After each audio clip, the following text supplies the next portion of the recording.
que o BBB 22 tá flopado. Você já deve ter ouvido por aí várias e várias teorias, mas nesse vídeo eu vou te explicar realmente por que o BBB 22 tá flopado, mas sob a ótica do storytelling. Então fica comigo nesse vídeo que a gente vai falar sobre isso. Olá, pepeteiro! Seja muito bem-vindo para mais um vídeo aqui no canal Tudo Sem Firulas. Eu sou a Laís Vargas, cofundadora do Minimiza e especialista em apresentações. E eu vim aqui hoje para um tema não polêmico, mas eu tô vendo muito vídeo na internet falando sobre por que o BBB 22 está flopado, por que a audiência tá lá embaixo, por que ninguém tá assistindo. E eu vejo aí vários vídeos realmente falando sobre o âmbito da fofoca, da galera não tá arrumando treta e a gente quer ver a treta e coisas nesse sentido. Não que isso esteja errado, mas tem uma visão aí, tem um conceito por trás do storytelling que explica esse fenômeno que tá sendo o BBB 22 e por que ele realmente tá flopado. Para isso, a gente primeiro precisa entender sobre storytelling. Não é realmente o tema profundo desse vídeo, mas basicamente storytelling é você conseguir contar uma história com início, meio e fim, que prenda a sua audiência até o final e que gere principalmente uma conexão com ela. Então você precisa passar a sua mensagem numa história lógica. E o storytelling é usado em vários e vários momentos, desde um filme até uma série, um vídeo para o YouTube e até mesmo numa apresentação, que é o tema que a gente fala muito aqui no Minimiza. Então, com todo o time Minimiza falando e reclamando do BBB 22 e nossa, eu não tô vendo, ai que saco essa prova do líder e por que isso tá acontecendo, eu pensei em fazer essa análise realmente sobre a ótica do storytelling. E aí a gente precisa entender alguns conceitos básicos do storytelling, ou seja, quais são os elementos essenciais para uma boa história. Por que você gosta de alguns filmes e outros não? Por que você gosta de algumas séries e não gosta de outras? Tudo isso são elementos que o storytelling explica e também estão presentes no Big Brother Brasil. Uma coisa que toda boa história tem é um protagonista. E esse protagonista, ele quer chegar em algum lugar, ele tem um desejo. Ou seja, no final da história, ele precisa conquistar alguma coisa. E nós, como espectadores, a gente torce por esse protagonista. Isso é em qualquer história. Desenhos animados, pode pensar aí, qual é a sua animação favorita da Pixar? Ou o desenho que você assistia quando era criança. Eu tenho certeza que vai ter um protagonista, que ele pode enfrentar problemas, mas no final você tá sempre torcendo por ele. E esse é o grande ponto, a gente se conecta com o protagonista. O protagonista geralmente tem algumas falhas, digamos assim. Por quê? Porque ninguém é perfeito. Então, quando a gente olha aquele personagem e se identifica com alguma característica dele, a gente fala, caraca, eu também sou assim, eu tô torcendo pra ele dar certo, porque a gente se projeta naquele protagonista. Por outro lado, se tem um protagonista que seria o lado bom da história, digamos assim, toda boa história precisa ter o lado mau, o lado ruim, que seria o vilão. E pra mim, é exatamente esse o problema do BBB 22. O vilão é aquele personagem que atrapalha a vida do protagonista, que não deixa que a vida do protagonista seja tão fácil, que ele consiga alcançar aquele objetivo, aquele desejo que foi proposto no início da história. E quando a gente olha para o BBB, independente da edição, o BBB sempre começa com aqueles personagens. A gente ainda não sabe quem é protagonista, mas sempre tem alguns personagens daquela história que começam a despontar. E aí eles viram de fato os protagonistas. Além do protagonista, tem aquele que é o coadjuvante, aquele que tá ali, que traz um guere-guere pra história, mas enfim, ele é meio morno, você não super se identifica com ele, ele tá ali e tá tudo bem, não atrapalha, mas também não vai fazer grande diferença na história. E tem aquela galera que, assim, é quase um figurante,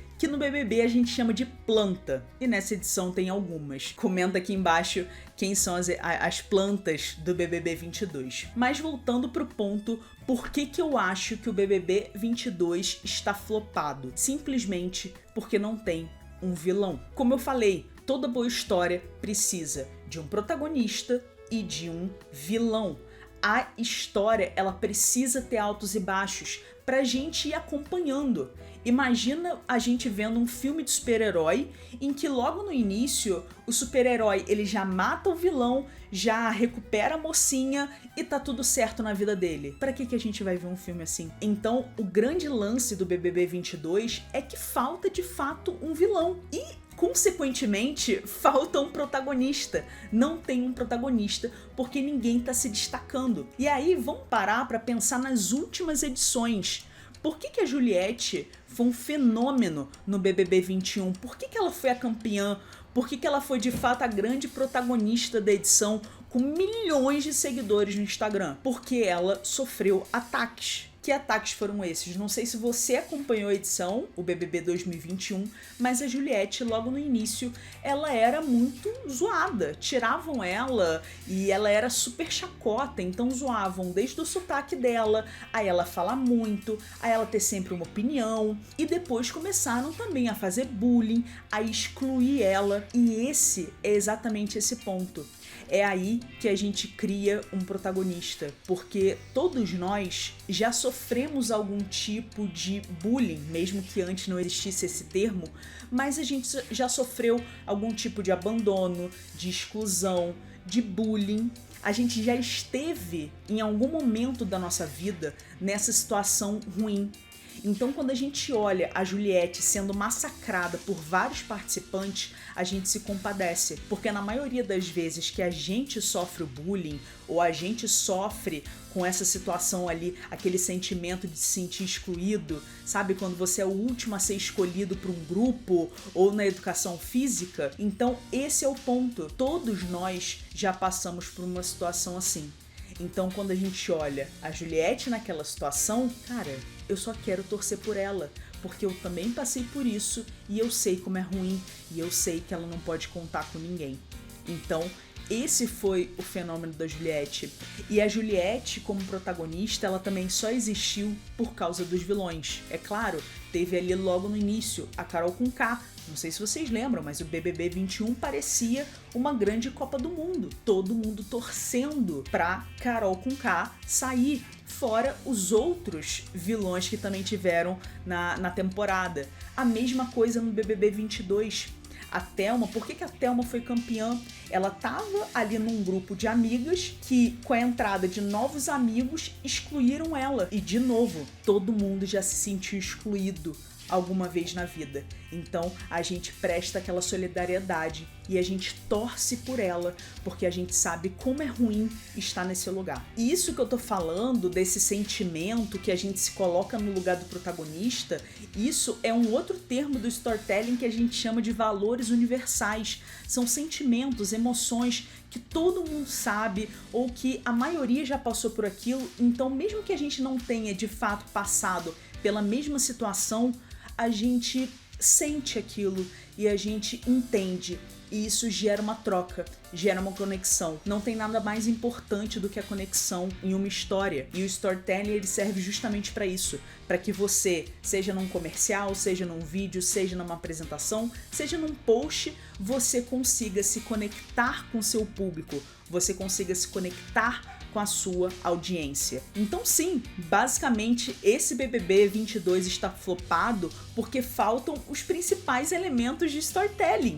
Faltam os principais personagens. Dos 22 que entraram na casa, quem tá despontando como protagonista? Quem tá sendo o vilão da edição? Os grandes fãs de Big Brother lembram de várias edições, como a edição 5, a edição 7. Por quê? Porque tiveram vilões muito poderosos. Os vilões ganham a história? Não. Os vilões nunca ganham a história. Mas sem os vilões, as histórias não existem, simplesmente não existem. Então, enquanto o BBB 22 não tiver alguma dinâmica, alguma entrada de um participante, alguma mudança muito brusca ali naquele roteiro, que eu não acredito que seja roteirizado, mas todas as situações que a produção cria é justamente para trazer essas emoções e realmente extrair coisas que esses personagens eles não estão esperando. Então, de fato, se não acontecer nada, se continuar a questão do paz e amor, a cantoria e por aí vai, realmente ninguém vai ser um vilão. E sem um vilão não tem história, sem vilão não tem um protagonista forte o suficiente para ir atrás do que ele deseja. Pepeteiro, eu espero que você tenha curtido essa análise. Se você é fã de BBB 22, já deixa o seu like aqui, se inscreve no canal, deixa no comentário quem você acha que pode ser o grande vilão dessa edição. Eu tenho um palpite, mas eu quero ver o comentário, eu vou ler o comentário aí de cada um de vocês que está assistindo, beleza? E aproveita também para compartilhar esse vídeo com seus amigos que gostam de Big Brother e estão decepcionados com essa edição, assim como eu e todo o time Minimiza. Tem vídeo aqui no canal toda terça e quinta e eu te espero no próximo vídeo.